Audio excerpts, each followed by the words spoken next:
Hey, salut à tous. Alors j'avais décidé hier de faire un live qui a mal tourné parce que en fait au bout de 15 minutes d'enregistrement, je sais pas ce qui s'est passé exactement au niveau technique, mais il se trouve que l'enregistreur il a décidé de me foutre un écho qui m'a pourri toute ma vidéo. Donc bah du coup j'ai repris mes propos à l'écrit.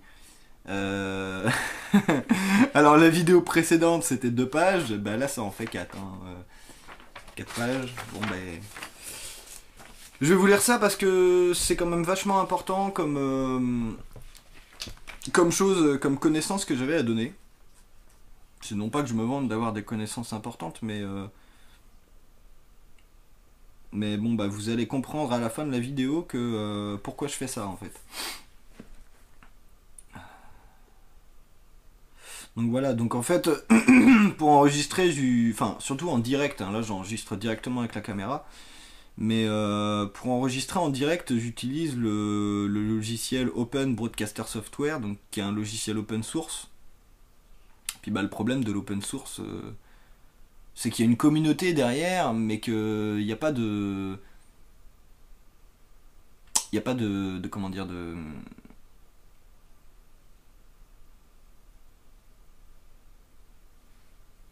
il n'y a pas de groupe qui est payé pour faire le travail, donc à partir de là, les gens sont moins motivés, et puis bah, ce qui se passe avec la majorité des logiciels open source, et par exemple des distributions Linux, c'est que la maintenance derrière, elle n'est pas forcément assurée, quoi. On pose une question, on peut attendre 6 mois parfois avant d'avoir une réponse, et peut-être même plus dedans. Bref, du coup là je suis obligé de réenregistrer, quoi. Parce que j'ai essayé de traiter la bande son, mais un écho, euh, bah, c'est très difficile à traiter en fait. D'ailleurs, je trouve ça assez hallucinant au niveau de l'intelligence humaine que on arrive à faire des plugins qui permettent de créer des échos, mais qu'on n'ait pas encore fait de plugins qui permettent de les enlever. Hein. Normalement, si on fait une chose, on est capable de faire l'inverse. Enfin bref. Donc, l'intérêt de faire du live aussi, c'était que qu'on puisse me poser des questions directement et que je puisse y répondre. Donc c'est pour ça que j'avais lancé ça. Alors Jean Bonus m'a posé la question suivante. Comment se remettre d'une semaine de visionnage de Bernard de Montréal? Alors d'abord, bah, je dois vous présenter les personnages pour que tout le monde en bénéficie et comprenne le contexte en fait. Donc Bernard de Montréal, c'est quelqu'un de très intéressant qui dépasse complètement toute forme d'idéologie, qu'elle soit spirituelle, philosophique ou ésotérique, puisque l'enseignement qu'il a nommé psychologie évolutionnaire relève plus d'une science que d'une idéologie, fondée sur la croyance et la naïveté des gens crédules. C'est comme ça que ça marche. Les idéologies, en fait, hein, on vous somme de croire ce qu'on vous dit sans chercher à le comprendre, en fait.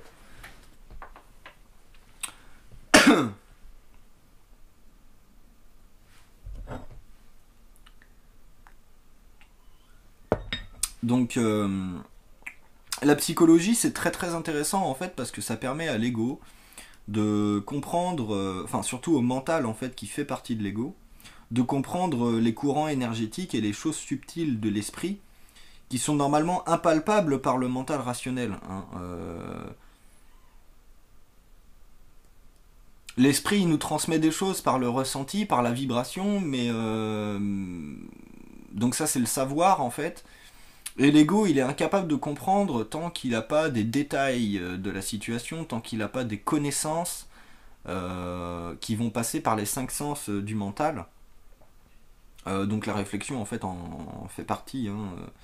Mais tant qu'il n'a pas ça, l'ego il est incapable de comprendre. Donc bah, l'avantage de l'enseignement de Bernard de Montréal, c'est qu'il nous donne ces connaissances-là, et qui moi personnellement m'ont permis de, de comprendre mes expériences passées comme les expériences que je suis en train de vivre maintenant en fait. Donc on a tous une connexion avec notre esprit, hein, comme je viens de le dire. Celui-ci a accès au savoir qu'il nous transmet par le biais du ressenti et de la vibration. Alors attention, le ressenti à ne pas confondre avec l'émotion, hein, c'est complètement différent. On n'est pas du tout sur le même plan. Hein. L'émotion, ça va être le plan astral, tandis que le ressenti, c'est le plan éthérique, le plan vital en fait. Donc au cours de nos diverses expériences, on peut savoir ce qui se passe et avoir une sorte de certitude, bien que le mental ne dispose pas des connaissances et des détails, ne comprenne pas ce qu'il se passe. Alors à titre d'exemple, moi j'ai pris cet exemple assez souvent récemment parce que c'est vraiment un très bon exemple. J'étais avec un ami qui peut-être écoutera ma vidéo et que je salue. Euh, Et en fait, on se promenait sur le bord de mer, et puis à un moment donné, j'ai ressenti une énergie très lourde, très négative. Je savais pas ce que c'était, mais j'ai senti ce truc-là très lourd et très négatif. Et puis là, j'ai tourné la tête à gauche et j'ai vu qu'on passait à côté d'un bunker, en fait, hein, un bunker de la Seconde Guerre mondiale. Puis bah là, j'ai instantanément compris, parce que voilà, le visuel fait partie des cinq sens du mental, donc j'ai compris en fait que, ah bah oui, d'accord, ce que j'ai ressenti là, en fait, c'est euh, la mémoire énergétique qui se diffuse autour du lieu. Euh, et après, donc, on a été, parce qu'en fait, le but c'était d'aller à un tumulus. Et donc on a été à ce tumulus et c'est pareil, j'ai ressenti des énergies, mais cette fois qui étaient beaucoup moins négatives, qui étaient beaucoup plus légères. Euh, donc, il est donc nécessaire que l'ego dispose des connaissances pour qu'il comprenne l'expérience et effectue une prise de conscience, et ce à tous les niveaux, aussi bien au niveau du plan mental qu'au niveau du plan émotionnel ou du plan éthérique en fait, hein. Et donc la prise de conscience, elle passe par la compréhension de l'ego, puisque comme je vous ai dit, l'esprit, il a déjà tout le savoir.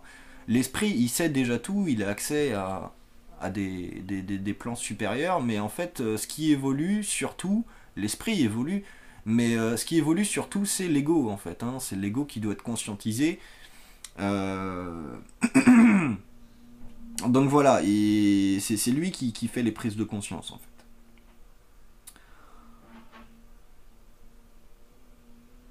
Donc comme je viens de vous dire, à tous les niveaux, donc sur le plan éthérique ou de l'énergie, sur le plan émotionnel ou astral, et sur le plan mental, ce dernier plan, le plan mental, ayant deux aspects. Le mental inférieur qui est toujours polarisé en bien ou en mal, et le plan supérieur, le plan mental supérieur, qui fonctionne au-delà des polarités créées par les émotions. Donc la polarisation, elle est créée par les émotions, c'est-à-dire que si j'attaque votre ego en vous faisant des reproches, euh, à ce moment-là, vous allez générer une émotion négative, vous allez vous mettre en colère et vous allez me voir comme votre ennemi. Alors qu'au contraire, si je flatte votre ego, que je le caresse dans le sens du poil, vous allez générer une émotion positive et à ce moment-là, vous allez me voir comme quelqu'un de bienveillant. Donc ça c'est la polarisation et la réalité c'est qu'en fait dans une réalité quelle qu'elle soit ou dans une expérience, dans une situation, on a toujours les deux aspects de la polarité. On aura toujours un aspect qui sera positif, un aspect qui sera négatif. Et quand on a le discernement ou qu'on se trouve dans le mental supérieur parce qu'on a suffisamment dépolarisé, on est capable de voir ces deux choses là.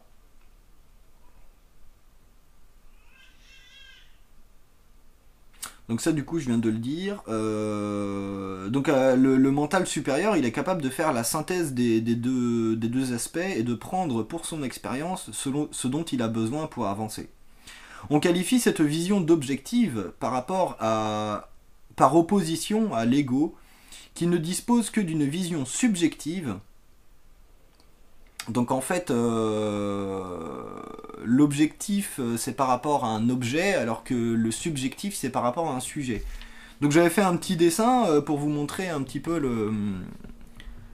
l'explication. Donc au niveau objectif, là ça, en fait on a la réalité, et puis chaque personnage disposant d'un point de vue différent, subjectif, va voir des choses différentes. Donc je vais revenir un petit peu là-dessus par la suite. Où est-ce que j'en suis rendu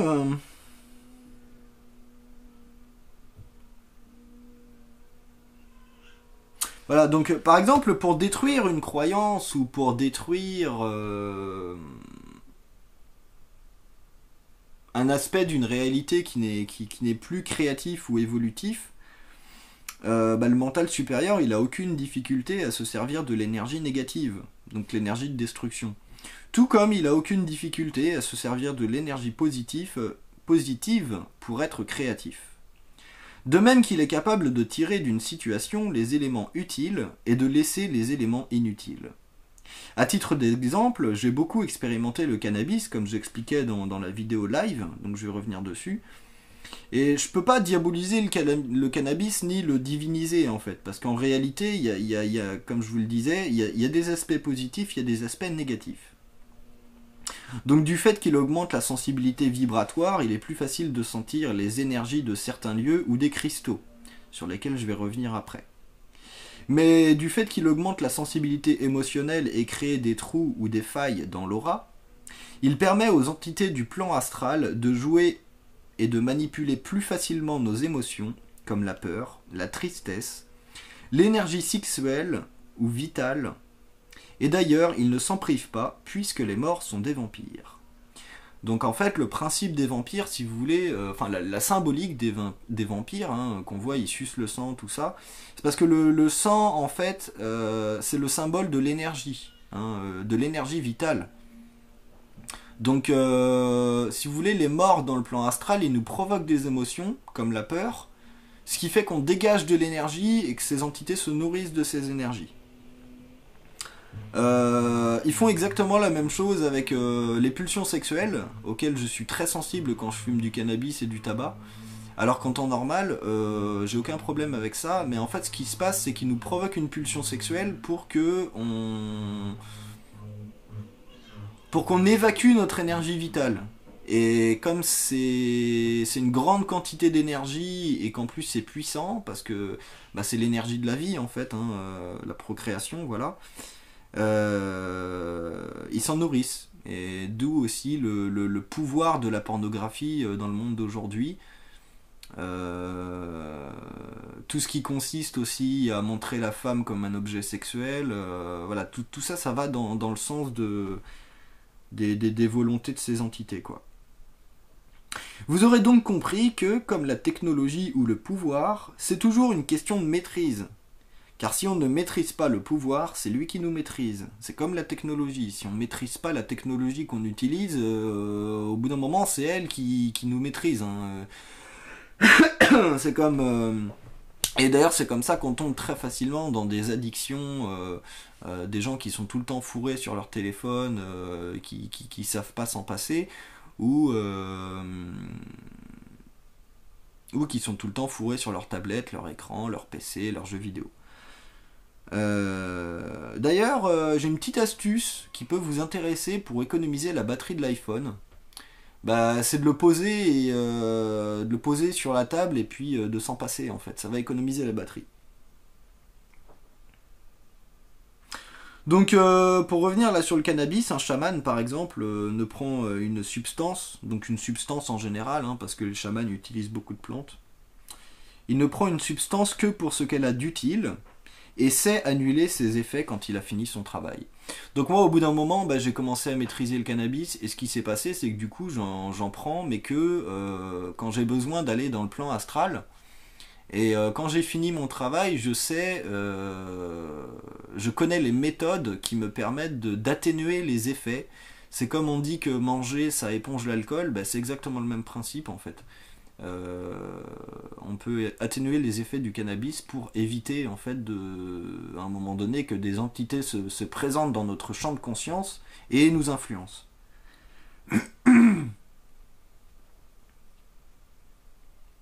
D'ailleurs pour le cannabis je l'utilise aussi dans une autre utilité, c'est pour travailler avec les cristaux en fait, parce que par exemple pour sentir l'énergie d'un cristal, je dois me concentrer, je dois lâcher prise afin d'augmenter ma sensibilité vibratoire. Alors que quand je fume du cannabis, j'ai juste à mettre la main au-dessus et je le sens tout de suite. Donc ça peut être une utilité positive aussi. Pour revenir sur Bernard de Montréal, cela veut peut-être vous surprendre, mais il insiste énormément sur l'importance de ne pas le croire. Ceci est dû au fait que la croyance est un des premiers mécanismes astraux qui nous enlèvent notre liberté. Hein, comme je vous disais, quand on vous somme d'apprendre, quand on vous somme de croire, sans chercher à comprendre, en fait, on vous impose une croyance, on vous impose une manière de penser, et ça, c'est valable au niveau spirituel comme idéologique en général, hein, que ce soit politique, que ce soit comme dans la vidéo de réponse à Mademoiselle Vivre en forêt, où je parlais du véganisme. À un moment donné, les véganes veulent imposer leur point de vue. Ce qu'ils comprennent pas, c'est que euh, ils violent la liberté de chacun qui est de décider par lui-même. Donc la croyance avec le doute et la culpabilité sont les premiers mécanismes astraux qui nous enlèvent notre liberté. Si on veut réellement être libre, on ne peut pas se laisser imposer quoi que ce soit, et encore moins des idéologies, qu'elles soient politiques, religieuses, scientifiques, philosophiques ou autres. Donc comme je le disais, si je supporte pas les véganes, qui en plus ont des arguments mais complètement débiles des fois, alors que je suis végétarien, c'est justement parce qu'ils violent la loi de la liberté en tentant d'imposer aux autres leur vision de la vie. Pour revenir sur les arguments débiles, parce que je tiens quand même à détailler un peu le propos, histoire qu'on comprenne bien ce que je veux dire. Il y a des véganes, ils font leur vie de leur côté, ils imposent rien aux autres, et ça me pose aucun problème. Ils sont dans leurs droits. Ils sont même...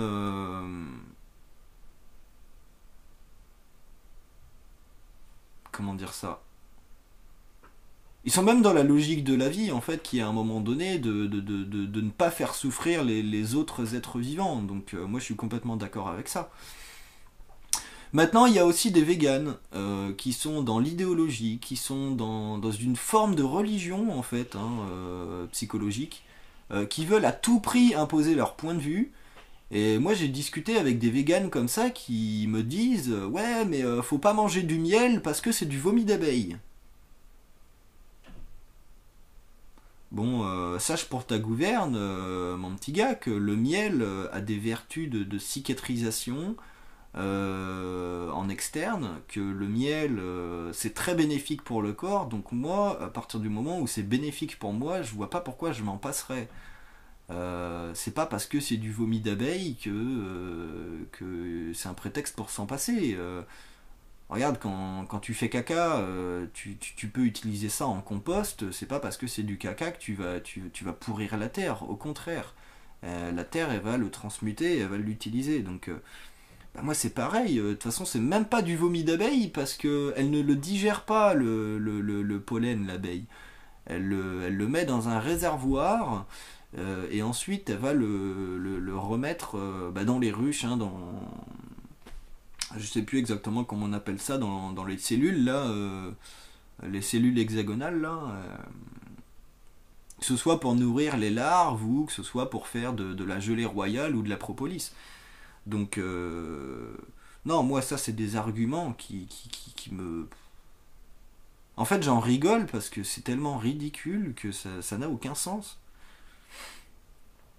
Donc voilà, à un moment donné on peut pas imposer quoi que ce soit. On n'a pas le droit de le faire en fait vis-à-vis des lois cosmiques, et si on le fait, on paye un prix, comme je vais l'expliquer ensuite. Donc d'une manière générale, la croyance, ben, c'est la soumission à une forme pensée qu'on appelle aussi des égrégores. Hein, à un moment donné, comment une religion gagne en puissance, c'est parce qu'en fait, dès qu'il y a au moins deux personnes qui pensent la même chose, ça crée un égrégore dans le plan astral. Et plus il y a de personnes qui en fait nourrissent cet égrégore par la pensée, et plus l'égrégore il va être puissant. Donc un égrégore en fait c'est une pensée forme ou une forme pensée, mais c'est une pensée qui prend une forme. Et on appelle aussi le monde astral le monde des formes. Donc à propos du christianisme et des religions que je ne rejette pas, il y a des choses que je considère viables, utiles, et d'autres non utiles ou qui nécessitent d'être poussées plus loin. Je fais donc preuve de discernement pour prendre ce qu'il y a à prendre et laisser le reste. Je ne me soumets donc pas au dogme, tout comme les gnostiques chez les chrétiens, les soufis chez les musulmans ou les kabbalistes chez les juifs, qui eux en fait sont des personnes,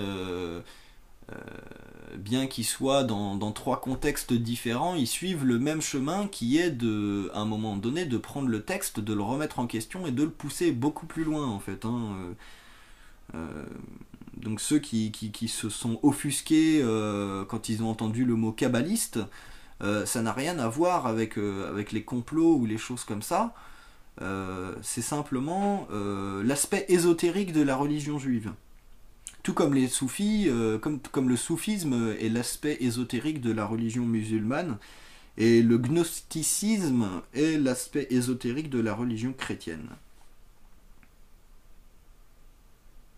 Et d'ailleurs, oui, je comprends très bien les soufis et les kabbalistes qui refusent la consommation de porc, parce qu'en tant que végétarien, j'ai voulu vérifier là très récemment si j'avais réellement besoin de protéines animales ou non. À un moment donné, on peut se poser la question, ben, finalement, est-ce que je suis sur le bon chemin? Est-ce que ce que je fais, c'est correct? Est-ce que... Enfin, il y a une remise en question, quoi. Donc du coup, j'ai voulu réessayer et je me suis rendu compte par l'expérience que le porc en particulier me produisait des troubles émotionnels très forts, dus au fait que la viande en général est un véhicule de souffrance, et que les conditions d'élevage actuelles inscrivent énormément de souffrance dans les cellules de ces animaux. Donc en fait l'énergie s'inscrit dans les cellules qui agissent en tant que mémoire. Et donc quand on absorbe ces mémoires physiques, en fait on absorbe aussi la mémoire énergétique, émotionnelle, et c'est comme ça qu'on se fait influencer par la nourriture. Donc le premier test avec de la rosette. Alors la rosette, si vous connaissez, c'est du saucisson large, qui fait qui peut faire à peu près cette taille là, et ce qui s'est passé avec la rosette, c'est que je suis tombé dans une susceptibilité extrême et dans la colère en fait. Alors autant j'ai un caractère colérique que j'ai remis en question, enfin pas que j'ai remis en question, mais qui s'est tassé en fait, par le travail sur l'ego et sur le caractère. Et là, en fait, j'avais l'impression de vivre une phase de pleine lune, parce que la pleine lune fait exactement la même chose, sauf que bah, pour le coup, il n'y avait pas de pleine lune à ce moment-là. Donc je me suis dit, bah ouais, bah, c'est la viande que j'ai mangée qui était dégueulasse. Le deuxième test, je l'ai fait avec du jambon fumé, et celui-là, il a donné lieu à une tristesse et un état dépressif qui, dans le contexte social et créatif où j'étais à ce moment-là, n'avait aucune raison d'être. J'échangeais avec des gens, j'étais en train de faire je sais plus trop quoi, des graines ou...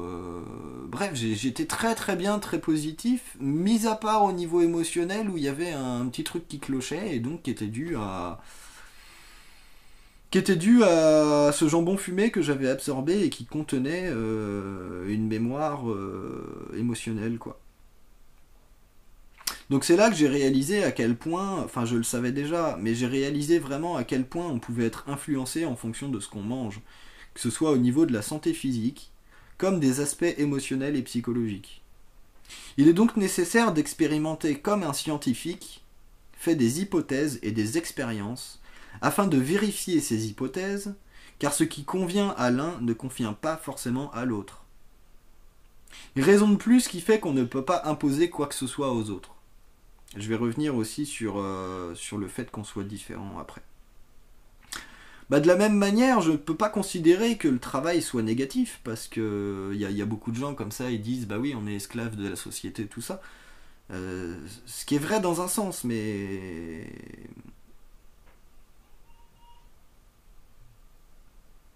en même temps, l'activité physique, elle est nécessaire pour entretenir le corps physique.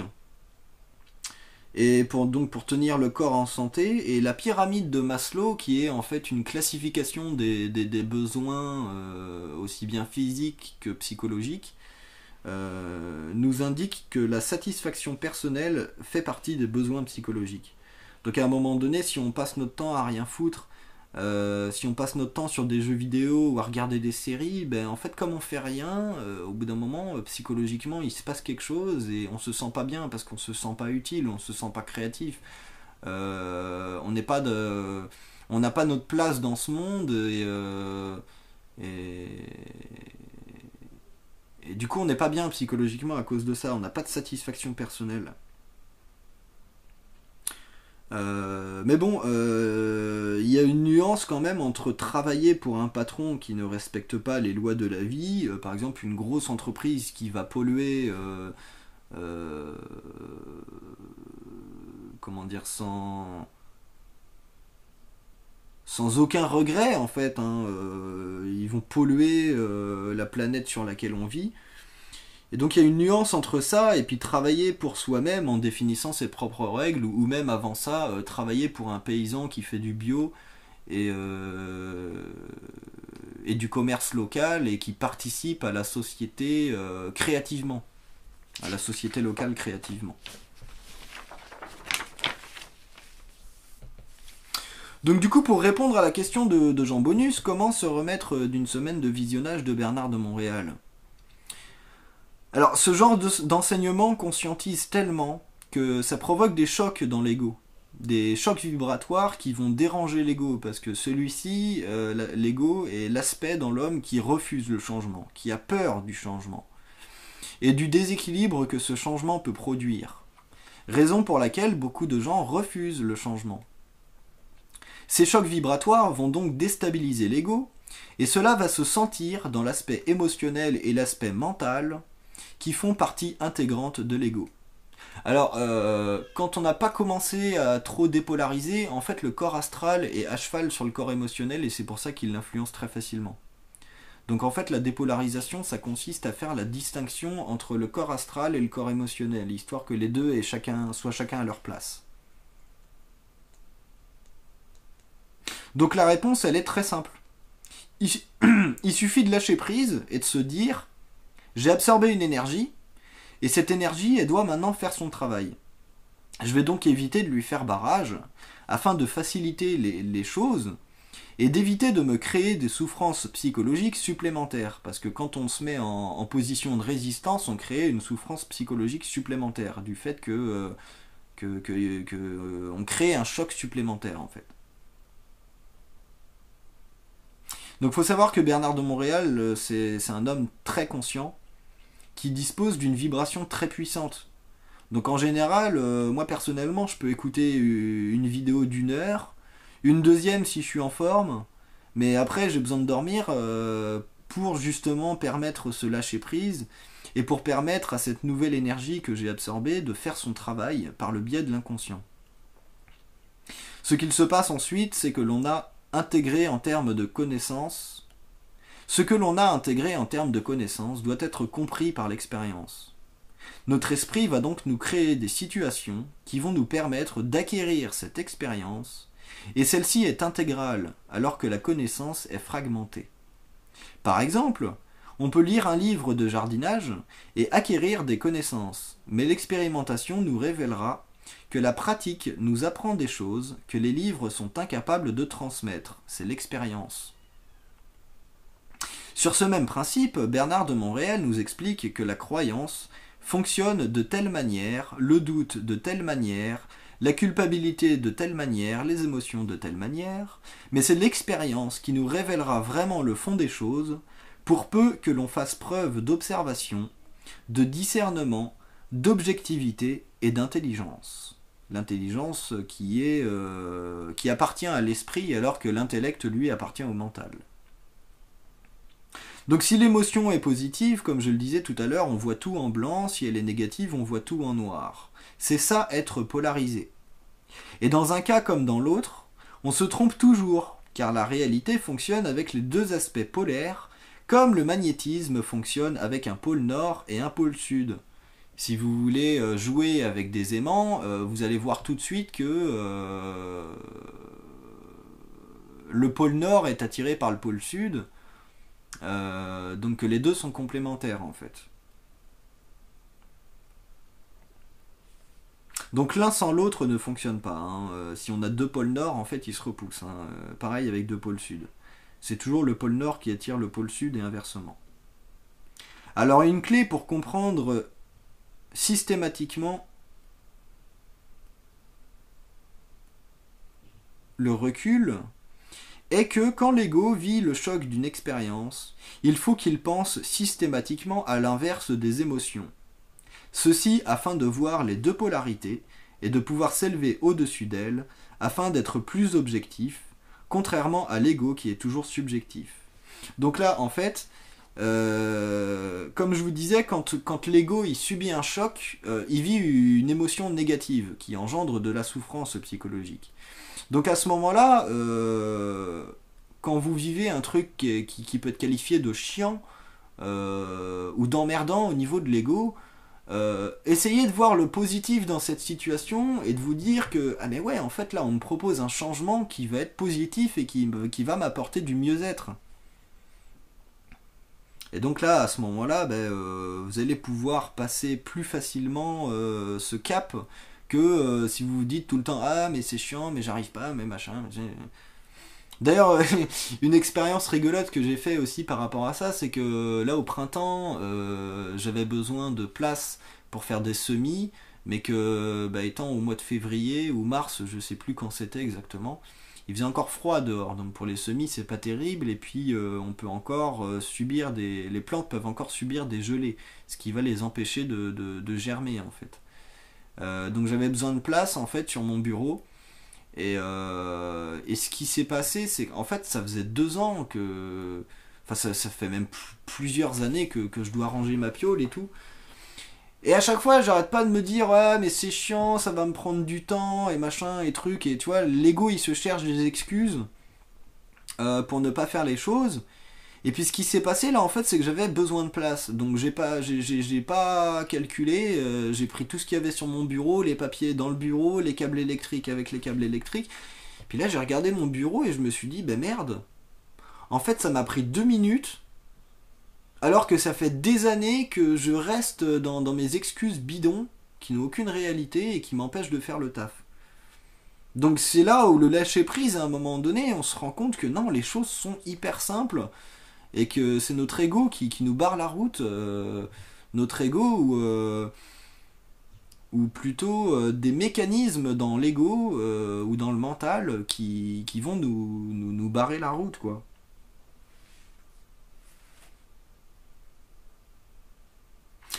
Donc l'esprit nous transmettant le savoir de manière instantanée, on peut donc agir en conséquence et trouver une solution à un problème très rapidement et intelligemment. L'intelligence appartient à l'esprit, de même que la vibration, la substance ou le fluide, alors que l'intellect, la connaissance, la forme, l'apparence et les 5 sens appartiennent au mental qui fait partie de l'ego.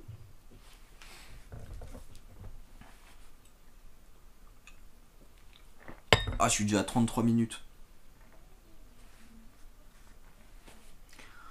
Avec l'habitude et l'expérience, il devient donc très facile de balancer, d'où le principe de la balance, ou de rééquilibrer le point de vue d'une personne en lui montrant la polarité opposée et complémentaire à son point de vue.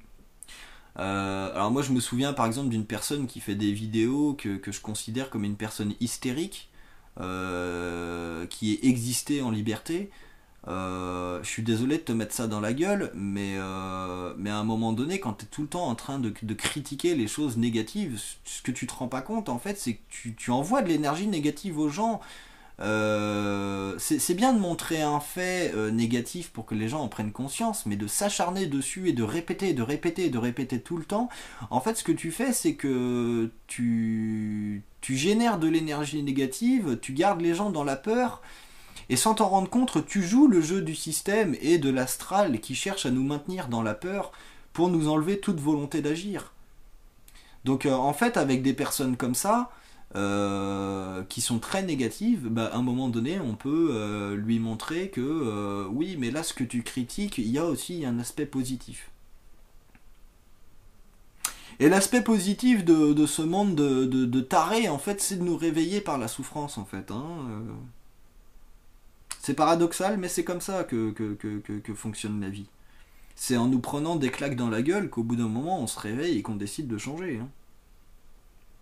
Donc bah ouais, Macron est en fait plus évolutif que n'importe quel sage hindou, parce que en nous cassant les couilles, au bout d'un moment on décide de s'émanciper. Euh,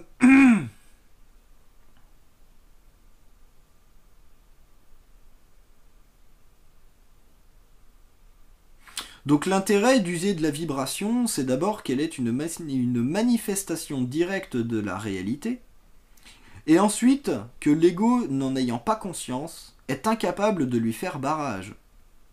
C'est aussi de cette manière que l'on peut agir directement sur les influences astrales qui manipulent notre ego, à tous les moments de la journée, et bien plus qu'on ne veut bien le penser. Hein.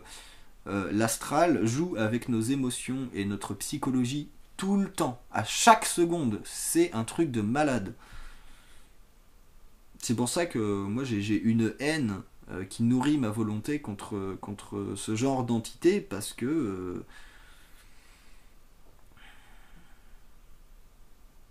c'est juste hallucinant de se faire imposer des choses comme ça, quoi.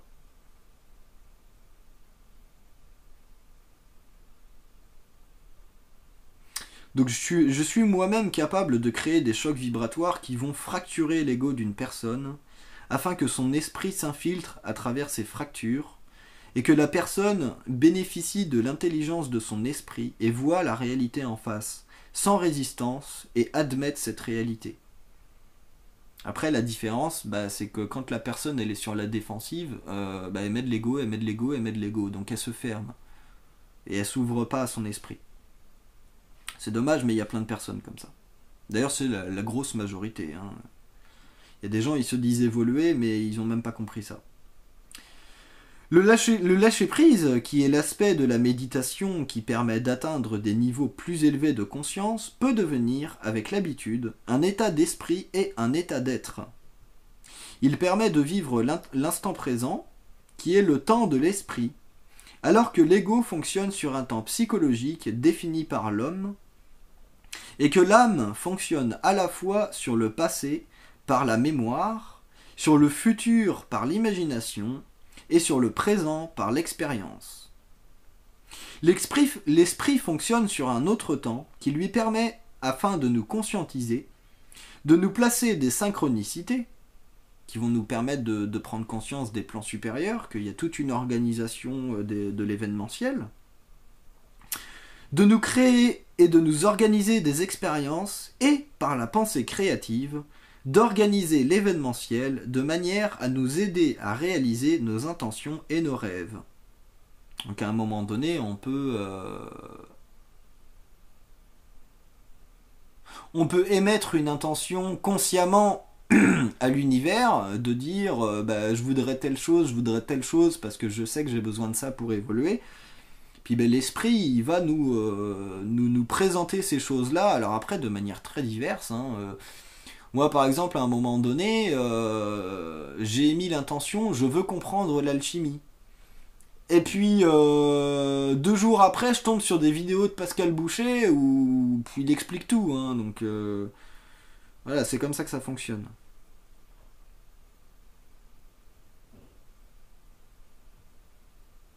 Donc, pour lâcher prise, il est nécessaire de vider le mental de toute pensée liée à l'ego ou à l'astral à travers l'ego. Bon après, je vais pas trop m'étendre là-dessus, mais il faut savoir que ce n'est pas l'homme qui pense, ce n'est pas l'ego qui pense. La pensée, elle peut venir de deux endroits. Soit elle vient des entités du plan astral, soit c'est l'esprit qui nous met des pensées des pensées créatives pour qu'on puisse agir dans le monde.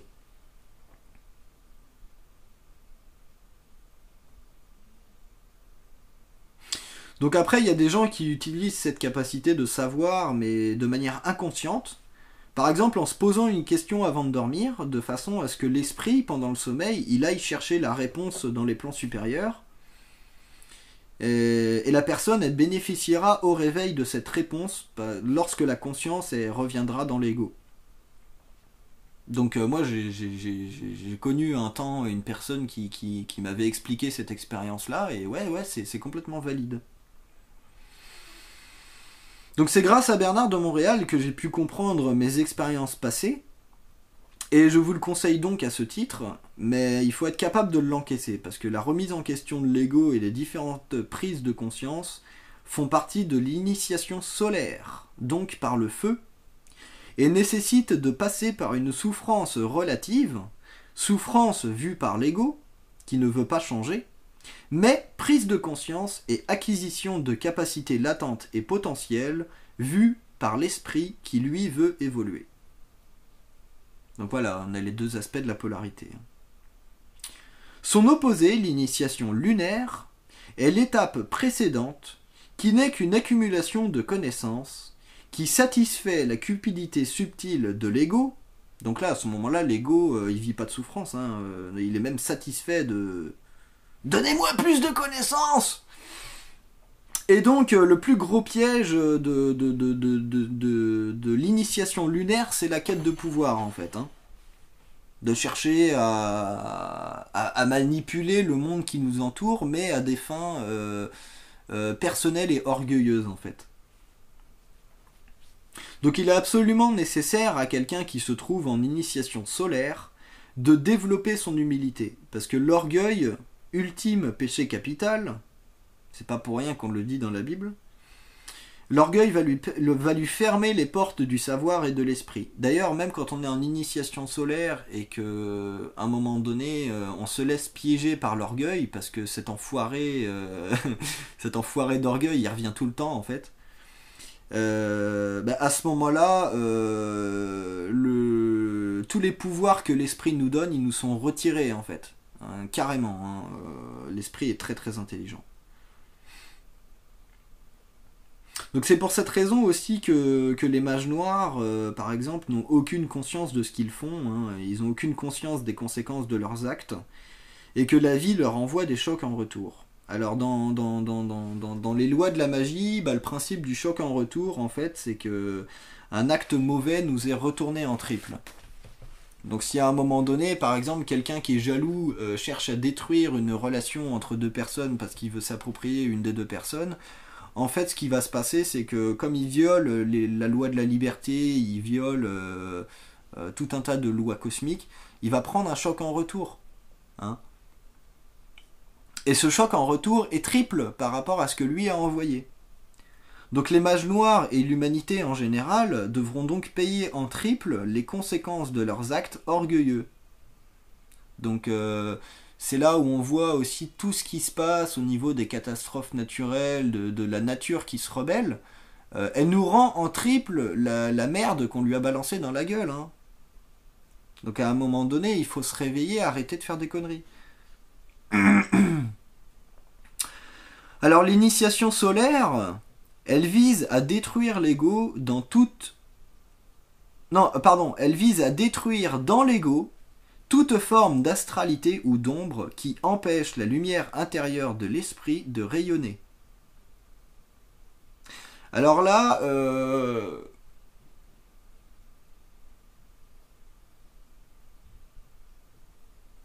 vous avez sûrement entendu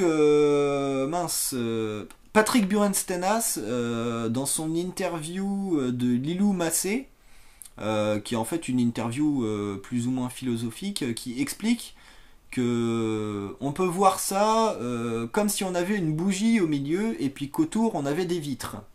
Et que pour la lumière de la bougie, elle sorte à l'extérieur, qu'elle traverse les vitres, il faut que les vitres elles soient propres. Parce que si elles sont sales et qu'elles sont pleines de taches, la lumière elle passe pas. Donc en fait le principe c'est ça, c'est de nettoyer toutes les taches de l'ego pour que la lumière qui est à l'intérieur elle puisse rayonner. Et je vais revenir sur le principe de rayonnement après. Donc le but final de l'initiation solaire, c'est la fusion par la descente de l'esprit dans l'ego, contrairement au mensonge spirituel, mystique et astral, qui nous dit que nous devons quitter le corps matériel pour retourner à l'astral, ce qui nous enlève donc tout pouvoir d'harmoniser notre vie sur le plan physique.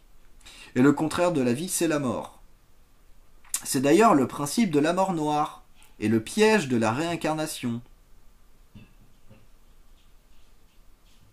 De retourner sans cesse au monde astral, alors que notre conscience peut sortir de ce piège pour finalement s'immortaliser et continuer son évolution sur le plan éthérique.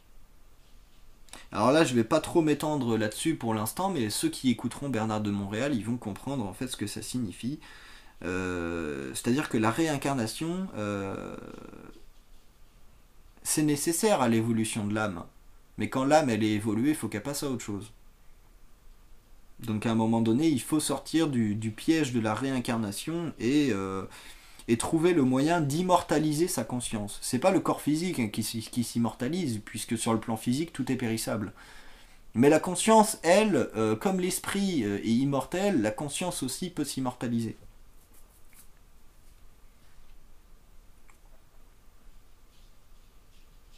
Alors à titre d'exemple, j'ai rencontré une personne avec laquelle j'ai construit une illusion émotionnelle ou astrale, c'est la même chose, et sans s'en rendre compte elle-même en fait, elle m'a pété cette illusion à 3 reprises, ce qui a permis à mon ego de comprendre par la souffrance qu'il est nécessaire de rester dans le réel et de ne pas croire aux illusions que l'on peut se construire soi-même, au risque de souffrir de la destruction de ces illusions, car la réalité est toujours plus puissante que toute forme de mensonge. Donc là, je peux pas être plus clair.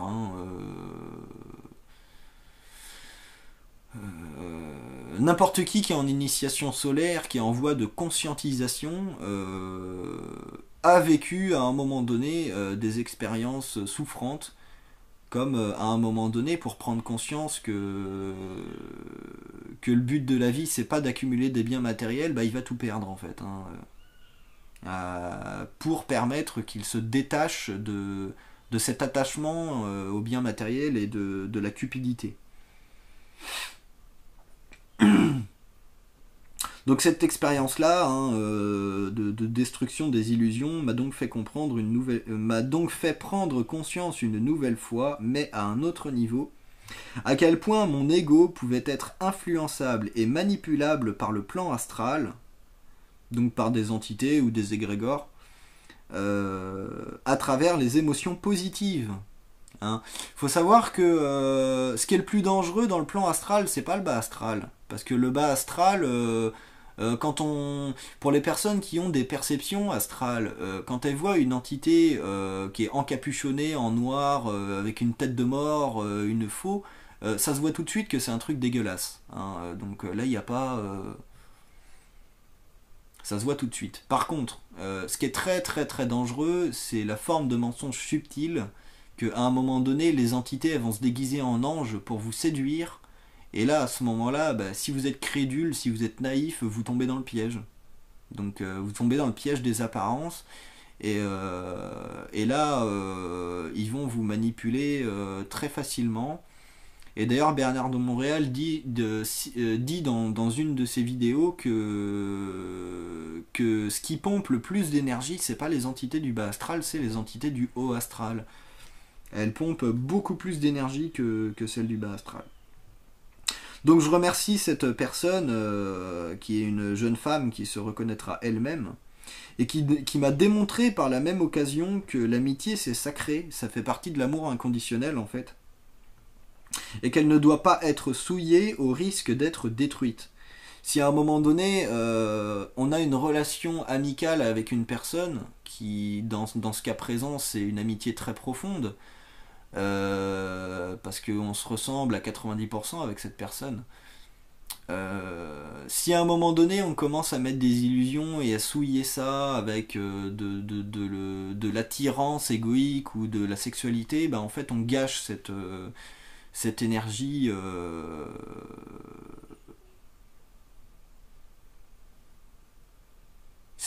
pure en fait d'amour inconditionnel, on la gâche, on la souille. Donc je remercie vraiment cette personne de m'avoir remis ça dans la gueule. La souffrance est donc temporaire et relative, puisqu'elle laisse place à la beauté de la réalité. La prise de conscience permet donc de renforcer la connexion avec l'esprit, et au bout d'un moment, d'avoir accès au pouvoir de la vibration, comme la pensée créative, le magnétisme ou l'imposition des mains, etc. Il y a tout un tas de pouvoirs de l'esprit que je vous laisse découvrir par vous-même. L'homme doit comprendre qu'il a tous les pouvoirs en lui, mais que ceux-ci doivent être développés par lui-même. Il n'y a pas de pilule magique, et quiconque vous proposerait un pouvoir extérieur serait en fait possédé, à plus ou moins haut degré, par une entité du monde astral, appelée aussi le monde de la mort, puisqu'en fait les entités ce sont des âmes qui sont désincarnées. Et donc cette personne, en fait, cette entité, par le biais de cette personne, en fait, serait en train de vous proposer un pacte.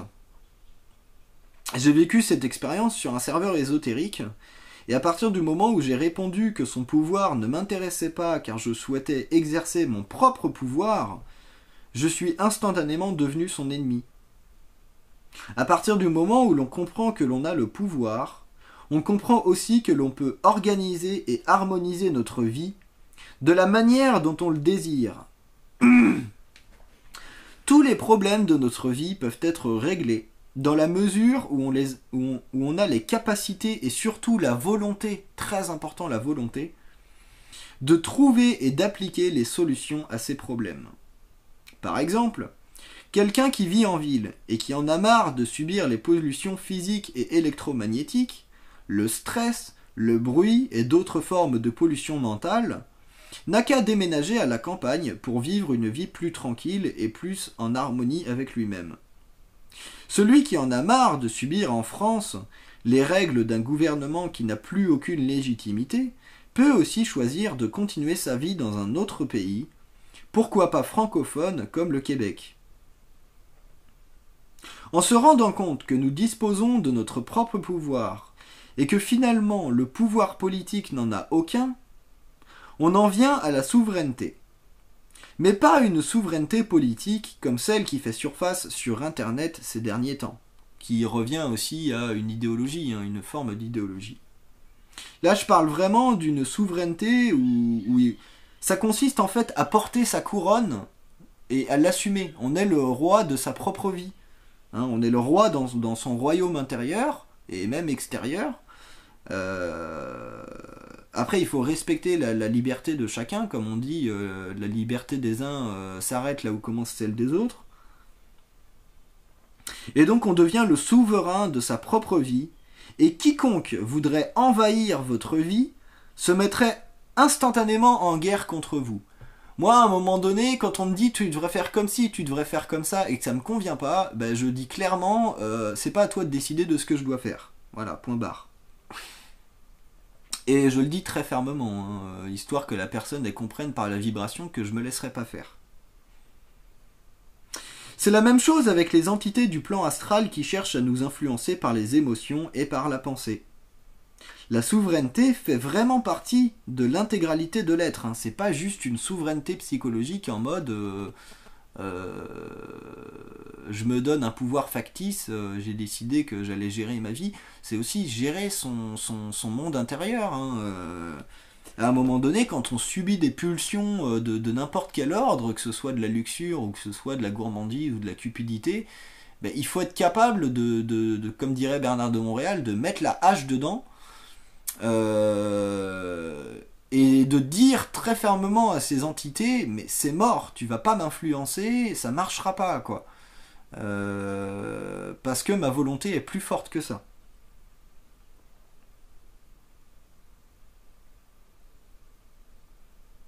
Donc personnellement, quand j'ai compris que je disposais du pouvoir de la pensée créative, je l'ai utilisé pour demander à l'univers de me trouver un terrain qui rentrait dans mon budget et qui correspondait à mes attentes.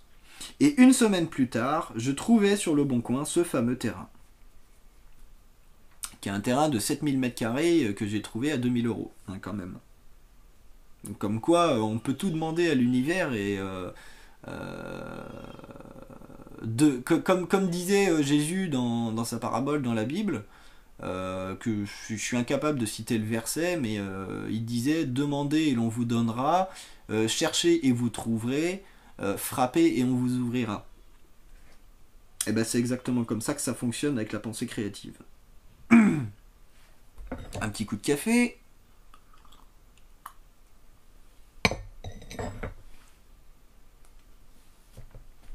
Donc l'être intégral, c'est-à-dire l'être qui a conscience de l'intégralité de sa personne, qu'il n'y a pas seulement le plan physique, mais qu'il y a aussi tous les autres plans subtils, hein. Ou si on veut faire plus simple, l'ego, l'âme et l'esprit. L'être intégral a le pouvoir sur tous les plans, donc sur le plan physique, mais aussi sur le plan éthérique ou vital, sur le plan astral ou émotionnel, sur le plan mental et sur les autres plans supérieurs qui deviennent difficiles à définir par les mots, puisqu'ils sont au-delà du plan mental.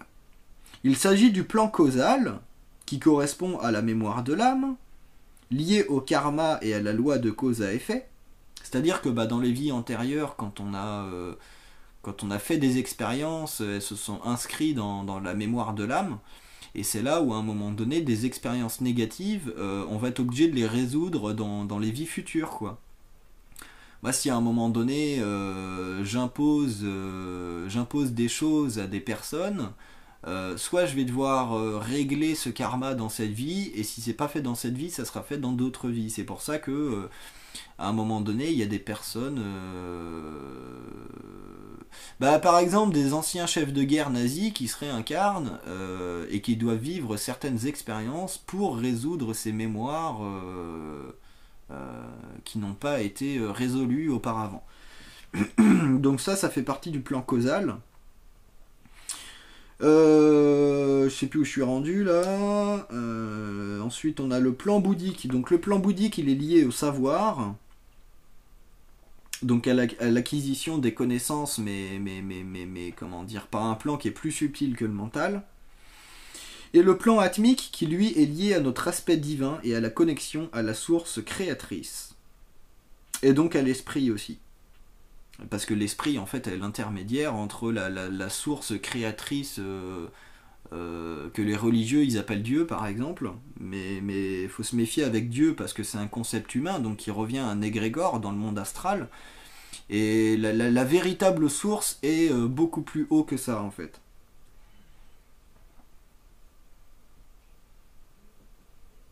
Donc après on a au-dessus du plan atmique on a aussi 7 plans supérieurs qui sont nommés monadiques. Donc le plan monadique, le plan de la sagesse, le plan de la lumière, le plan de l'illumination, le plan diamant, le plan de la gloire et le plan christique, qui sont des plans que l'on peut connaître sans même en avoir conscience au niveau du mental, hein. Quelqu'un qui dispose d'intelligence, d'esprit, moi je savais même pas que j'en avais conscience en fait de ces choses-là. Enfin, je savais même pas que j'étais au-delà de ces plans-là jusqu'à ce qu'un radiesthésiste il mesure mon taux vibratoire et qu'il me dise toi là à ce moment-là ton taux vibratoire il est à 200 millions d'unités bovis et en fait t'en es rendu à développer le corps cristallin. Bon, c'est pas pour me vanter, hein, je vous dis tel qu'on me l'a dit, ça m'a même étonné en fait tellement j'ai d'humilité, mais bon, du coup, je me suis dit, ouais, du coup, d'accord, du coup, j'en suis là, donc en fait, c'est bien ce qui me semblait, hein. Je suis bien quelqu'un de... Parce que j'ai toujours eu un doute, mais à un moment donné, à force de regarder les mangas, je me suis dit, mais en fait, si ça se trouve, je suis Naruto, quoi. Mais il y a toujours une part de doute. Le doute, ça fait partie des émotions que l'astral essaie de vous mettre en fait pour que vous ne preniez pas conscience de votre réalité.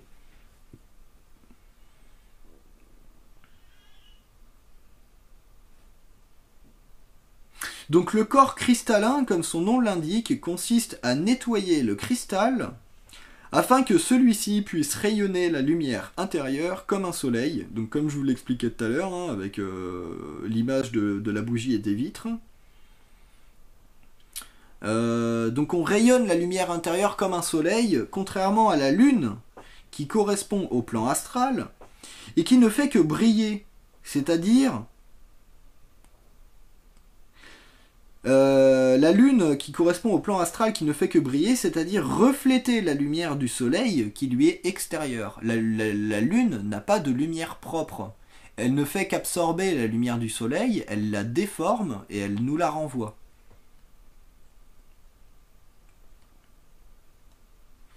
Ensuite, plus on s'éloigne du plan physique et de la subjectivité de l'ego, et plus on se rapproche du plan divin et de l'objectivité de l'esprit. Le but du jeu est donc de nettoyer les ombres de l'ego afin d'incarner la lumière divine sur Terre. Ceci, à grande échelle, finira par libérer la Terre de l'emprise astrale qu'elle subit et qui nous a menés au monde tel que nous le connaissons aujourd'hui. Encore une fois, et comme Bernard de Montréal a insisté sur ce point, je vais aussi insister dessus. Je vous incite à ne surtout pas me croire, mais à chercher par vous-même, en vous-même, et à vérifier si ce que je vous dis est réel ou pas. La raison de mes vidéos est simple. L'humanité a besoin d'évoluer à un autre niveau de conscience, et toutes ces connaissances ont été cachées pour deux raisons principalement. La première, c'est que cela a permis de garder les masses dans l'ignorance. Et la deuxième raison est que l'humanité n'était pas prête à recevoir et à intégrer ces connaissances. Comme il y a encore des tas d'autres gens qui ne sont pas prêts à intégrer ces connaissances, mais dans la mesure où il y a déjà une minorité grandissante de personnes qui se conscientisent, c'est quand même utile de leur éclairer le chemin. Et puis de toute façon, les plans supérieurs font aussi leur travail pour que les gens se conscientisent en utilisant leur propre esprit, même inconsciemment. Donc l'humanité n'étant pas prête à recevoir ces connaissances, ça a poussé certains êtres marginaux. Pendant la Seconde Guerre mondiale, par exemple, il y a eu Rudolf Steiner, qui faisait partie de la Société théosophique, qui lui, instantanément, il a compris qu'il fallait pas suivre Hitler, quoi, hein, parce que c'était un taré. Hein, donc Rudolf Steiner, lui, était très très intelligent, il bénéficiait de son esprit et tout ça. Et donc, des gens comme lui se sont réunis en société secrète ou discrète afin de pouvoir échanger et développer ses connaissances. D'ailleurs, je vous invite à lire des livres de Rudolf Steiner qui parlent du plan astral, en fait. Hein, Et ce qui est très intéressant aussi dans ces livres-là, c'est qu'il met en lumière tous les pièges que l'astral va nous tendre pour nous empêcher de voir la réalité de ces plans. Mais bon, maintenant, il est nécessaire que l'humanité bénéficie de ses connaissances pour pouvoir sortir de l'ignorance de l'involution et d'entrer dans le savoir et l'évolution. Je remercie déjà tous ceux qui ont participé à cette vidéo, donc le direct d'hier, que je vais supprimer. Et à ceux qui partageront donc cette vidéo-là. Et merci à ceux qui évoluent, car ils auront compris que c'est en changeant soi-même qu'on change le monde. Hein. Pour revenir sur une certaine personne, là, c'est pas en passant son temps à critiquer tout ce qui se passe qu'on va changer, hein. On va changer quoi que ce soit, c'est en se changeant soi-même et en montrant l'exemple et en changeant les choses réellement. Hein. Parce que c'est bien beau les paroles, mais à un moment donné, s'il n'y a pas d'action, à quoi ça sert de parler? Ça sert à rien. Donc après les paroles, il faut des actes, hein, comme Vivre en forêt qui, à un moment donné, elle a constaté que le monde y tournait pas rond, elle avait envie elle a même ressenti le besoin de vivre autre chose, et elle a pris ses couilles, et puis elle a été vivre en forêt, et puis maintenant elle se sent beaucoup mieux. Et puis en plus elle montre l'exemple. Donc je tiens quand même à vous mettre en garde contre la spiritualité, dont le plan astral nous a fait croire qu'elle était la finalité, alors qu'elle n'est qu'une étape qui permet de prendre conscience de son âme, et que cette étape doit être dépassée pour atteindre celle de la conscience réelle. Car, pour monter un escalier, il est nécessaire de laisser les marches sous nos pieds pour grimper sur celles du dessus et ainsi s'élever. Malheureusement, beaucoup de gens se cherchent dans des illusions spirituelles.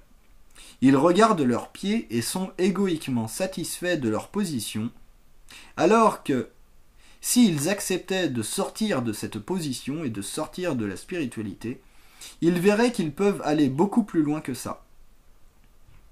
Il y a beaucoup de choses utiles dans les spiritualités et dans les religions, mais pour éviter les pièges, il est nécessaire de faire preuve de discernement, de ne surtout pas croire tout ce que l'on vous dit, et de chercher à le vérifier par vous-même, comme le ferait un scientifique qui ne croit jamais en ses hypothèses et qui va pousser l'honnêteté intellectuelle jusqu'à trouver les moyens d'invalider sa théorie.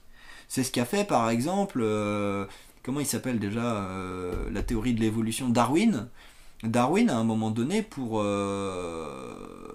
prouver que sa théorie de l'évolution au sens physique fonctionnait, il a cherché en fait les moyens qui l'invalidaient. Et il en a trouvé. Et c'est là où il a compris qu'en fait sa théorie de l'évolution n'était pas tout à fait valide, il y avait des failles. Donc à un moment donné, on peut vérifier positivement, on peut aussi vérifier négativement. Si à un moment donné je veux vérifier quelque chose, je vais changer les conditions pour faire en sorte que, tiens, est-ce que dans telle condition, est-ce que ça marche toujours? Alors que normalement c'est pas censé marcher. Donc si ça marche toujours, ça vérifie la théorie. De plus, nous sommes tous différents. Et certaines choses ne conviennent pas à d'autres. Donc par exemple, le vegan, faut savoir que... alors il y a un truc qui est très très intéressant au niveau de la santé et de l'alimentation, c'est que... Il y a un médecin, je me rappelle plus son nom, mais il a découvert qu'en fait l'alimentation est très liée au groupe sanguin. Donc par exemple, le groupe A, il appartient au groupe des agriculteurs, des sédentaires, qui ont plus développé l'agriculture que la chasse et l'élevage. Et donc du coup, quand on est du groupe A, on est plus facilement végétarien. Mais il y a des gens, ils sont pas du groupe A, il y a des gens, ils sont du groupe O, il y a des gens, ils sont du groupe B. Le groupe B, il correspond plutôt aux nomades. Et puis le groupe O, c'est plutôt des omnivores. Donc les omnivores, ils peuvent tout manger. Ils ont aucun problème avec la viande, ces gens-là. Donc voilà, moi en tant que végétarien, je peux pas imposer à quelqu'un tu dois pas manger de viande. Ça dépend de lui, c'est lui qui choisit. Comme tout le monde est différent, par exemple, moi j'ai une grande sœur qui est allergique aux huiles essentielles, ce que je trouve infiniment dommage, parce que c'est une méthode de soins physiques qui est très puissante et très... pour l'instant, j'ai rien rencontré que j'arrive pas à soigner avec des huiles essentielles. Mais bon, elle est allergique, elle fait des réactions physiques, plaques d'eczéma et tout le bordel quand elle prend des huiles essentielles. Donc je sais d'avance que je peux rien lui conseiller de cet ordre, simplement parce que son corps physique le supporte pas. De la même manière, quelqu'un qui n'a pas une conscience très développée et qui refuse d'admettre l'existence des plans subtils, refusera systématiquement d'admettre que les cristaux ont la capacité d'ajuster le corps éthérique, de guérir le corps physique, de rééquilibrer les émotions et de développer la conscience sur tous les plans. Donc quand je parle des cristaux,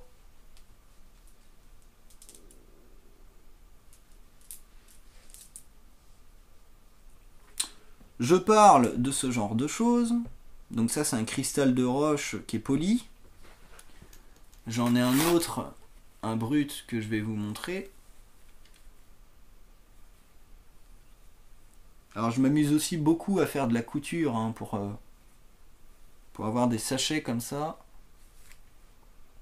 Donc ça c'est un cristal de roche brut. Alors que celui-là est en pierre roulée. Donc ça c'est un cristal basique, cristal de roche, qui agit en tant qu'amplificateur. Maintenant on a aussi des cristaux, donc ça c'est une malachite, qui est une pierre de soin qui permet d'absorber des douleurs. Là j'ai une autre pierre de guérison qui est une émeraude. On a aussi... après dans les effets des pierres, il y a vraiment tout un tas de choses variées. Là par exemple j'ai un rubis indien qui est une pierre d'ancrage. Alors on le voit pas très bien mais il a des petits liserés jaunes. J'arrive pas à faire de focale avec la caméra. Mais voilà, il y a tout un tas de pierres. Il y a par exemple aussi le lapis lazuli. Lapis lazuli qui est la partie bleue en fait, qui est de la sodalite. Et la partie brillante, c'est de la pyrite. Et donc ça va par exemple développer l'intelligence et permettre de dépolariser aussi plus facilement, de bénéficier plus facilement de l'énergie de l'esprit, de ce genre de choses. Donc moi au début j'étais pas très sensible à certaines pierres, et maintenant que j'ai développé ma sensibilité vibratoire, j'arrive à peu près à tout ressentir, quoi. Donc c'est vraiment des choses qui fonctionnent. Maintenant, encore une fois, je ne vous incite pas à me croire, faites l'expérience par vous-même, puis vous allez bien voir. Alors si vous voulez tester, il y a une autre pierre là que j'ai au niveau du cœur, qui elle, normalement tout le monde la sent. C'est le quartz rose. Et le quartz rose, c'est une énergie qui est tellement douce qu'elle passe avec tout le monde en fait. Et peu importe le niveau de sensibilité, en fait, c'est elle qui va s'adapter à vous. Donc je vais remettre ça. Hop. Alors là, je vais me vanter un peu, mais... Hop, je cherche le petit trou. Pour vous montrer que je fais plein de choses diverses et variées, j'ai aussi appris la couture. Hop, les lunettes. Et donc en fait avec un vieux t-shirt que j'ai découpé, je me suis fait comme ça des petits sachets de pierre que j'ai cousus, hein, clac, tac tac tac, sur les côtés. Et puis ensuite, j'ai cousu un bouton dessus. Hein, j'ai cousu un bouton là au bout. J'ai fait un trou. Et comme ça, on peut refermer le sachet très facilement et l'ouvrir très facilement afin de mettre des pierres et de les sortir quand on a besoin de les purifier et de les recharger. Et puis j'ai cousu aussi un cordon sur lequel j'ai mis je sais pas comment on appelle ça là, mais des trucs que j'ai récupérés et qui permettent en fait d'ajuster ensuite la position du truc, hein, de plus ou moins le serrer en fonction de où est-ce qu'on veut le positionner par rapport au chakra. Donc voilà. Là, il y a des tas de gens, ils vont faire ouais, c'est quoi ce charlatan et tout. Bah, j'en ai rien à foutre, pensez ce que vous voulez, franchement. Ça ne me regarde pas ce que vous pensez de moi. Donc, voilà, par rapport aux cristaux, où est-ce que j'en étais rendu?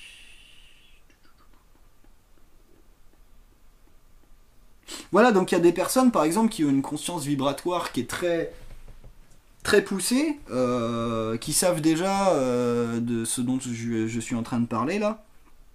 Mais il y a d'autres personnes qui n'ont pas cette conscience vibratoire très poussée, hein. Par exemple, des gens qui sont très matérialistes, qui n'ont pas conscience des vibrations et des énergies subtiles, bah, ils vont me taxer de charlatan, quoi, mais je m'en fous.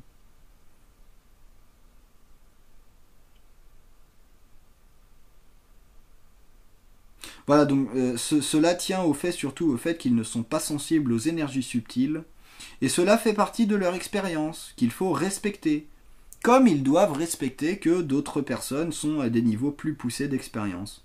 À un moment donné, c'est pareil, hein, quand on se donne un rôle de sauveur qui est en fait de l'orgueil spirituel, on cherche à aider les gens à tout prix, sauf qu'on ne peut pas forcer la conscientisation. La conscientisation doit venir de la personne elle-même. Donc à un moment donné, elle doit vivre de la souffrance pour se conscientiser. C'est comme ça, il faut l'accepter et le respecter.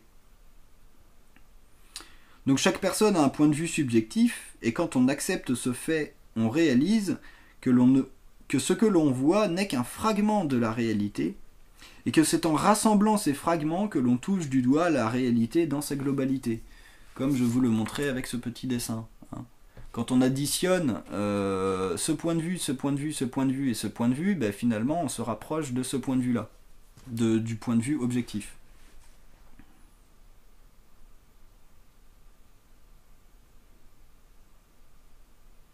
On sort alors de l'opposition des égaux pour entrer dans l'échange d'esprit à esprit et ainsi atteindre l'objectivité en acceptant de sortir de son propre point de vue pour prendre en compte celui des autres. N'ayant pas toutes les compétences, il est bénéfique pour moi de recevoir ce que les autres peuvent m'apprendre.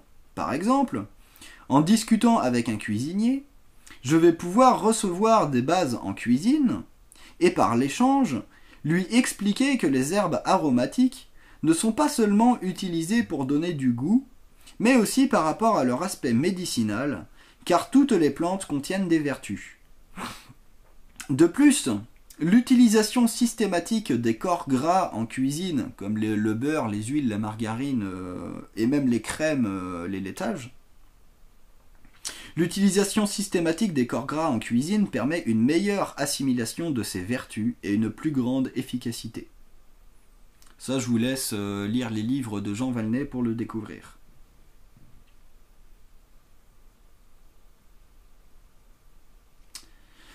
Alors là, je sais pas combien de temps j'en suis pour cette vidéo. J'en suis à 1h15.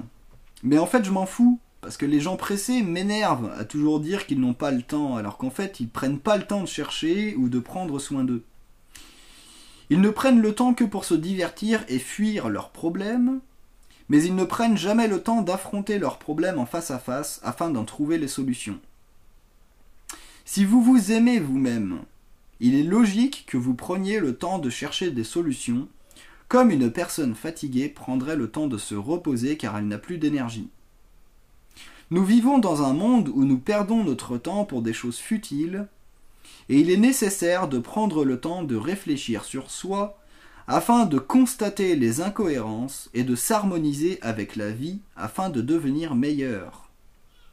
D'ailleurs, les premiers à me dire que ma vidéo de 45 minutes, ou là dans le cas de 1h16, est trop longue, sont souvent des gamers qui perdent leur temps sur des sessions de jeux vidéo qui en font le double. Moi aussi je l'ai vécu à un moment donné, j'ai joué à la League of Legends comme tout le monde. Quand on se tape des sessions de 1 heure à 3 heures, qu'on se fatigue mentalement, forcément après on a beaucoup moins d'énergie pour écouter des vidéos utiles. Donc à un moment donné il faut faire un choix, est-ce que je veux faire de l'utile, est-ce que je veux faire de l'inutile? Maintenant c'est chacun qui décide. Ça fait partie de la liberté. Donc les plus curieux pourront aller voir ma page Tipeee, non pas pour me faire un don, j'en ai pas besoin, mais pour prendre conscience de mon projet ultime que je ne dévoilerai pas dans cette vidéo. Les plus curieux, je vous laisse aller voir, c'est écrit sur la page Tipeee. Vous découvrirez que ce projet est en fait NOTRE PROJET. J'aime bien l'emmerder, lui me foutre de sa gueule. Et que rien ni personne ne peut nous en empêcher. Le double aspect physique et subtil de ma vignette tient à montrer la notion de l'équilibre des polarités. On ne peut pas vivre uniquement de la matière ou de l'esprit, car ces deux aspects sont complémentaires et doivent être articulés ensemble et équilibrés. Si vous souhaitez échanger plus en profondeur de toutes ces choses, vous pouvez me contacter par l'onglet discussion de ma chaîne YouTube ou par message sur Facebook, mais préférant l'échange, ou aussi par commentaire sous la vidéo YouTube, mais préférant l'échange vocal, comme par la vidéo. J'utilise déjà avec quelques personnes la plateforme vocale Discord, sur laquelle vous serez invité si je vous juge capable d'ouverture d'esprit et d'échange, car beaucoup de personnes pensent détenir la vérité et restent dans l'opposition et l'imposition de leur point de vue. Ça, malheureusement, ça fait partie de 90% de mes rencontres. Les gens qui... moi j'ai la vérité, toi tu sais rien, il faut que je t'apprenne la vie. D'accord ? Moi je partage. Donc ceux qui veulent pas écouter, ils écoutent pas. Ceux qui ont des choses à apporter, d'ailleurs, si vous voulez faire des vidéos réponses par rapport à ce que je dis pour apporter vos expériences, partager vos expériences, parler ou comme je l'ai fait avec Vivre en forêt, développer des points que vous jugez utiles à développer, mais allez-y. C'est comme ça l'échange, le partage, et moi je serais très content justement d'échanger avec des gens. Donc voilà, le respect de l'autre, c'est la base des relations sociales saines. Et c'est mon premier critère de sélection. Hein. Celui qui respecte pas les autres, il a rien à foutre sur Discord, hein, clairement. Donc celui ou celle qui n'a pas encore compris cela a encore du chemin à faire avant de pouvoir échanger avec nous. Hein. Donc pour revenir sur exister en liberté, arrête d'essayer d'imposer ton point de vue aux gens. T'as ton point de vue, c'est toi que ça regarde. Les gens, ils ont leur point de vue, c'est eux que ça regarde. S'ils se foutent dans la merde, c'est leur responsabilité, c'est pas la tienne. Donc laisse-les tranquilles.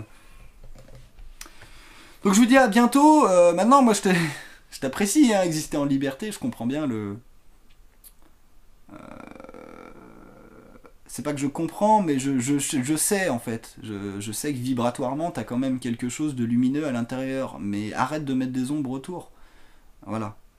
C'est juste le conseil que je te donne. Maintenant, t'es libre, t'es pas obligé de le suivre. Tu fais ce que tu veux de ta vie, moi j'en ai rien à foutre. Je vous dis à bientôt, prenez soin de vous. Et puis à plus tard pour une prochaine vidéo. Et peut-être à plus tard sur Discord ou autre. Voilà, salut!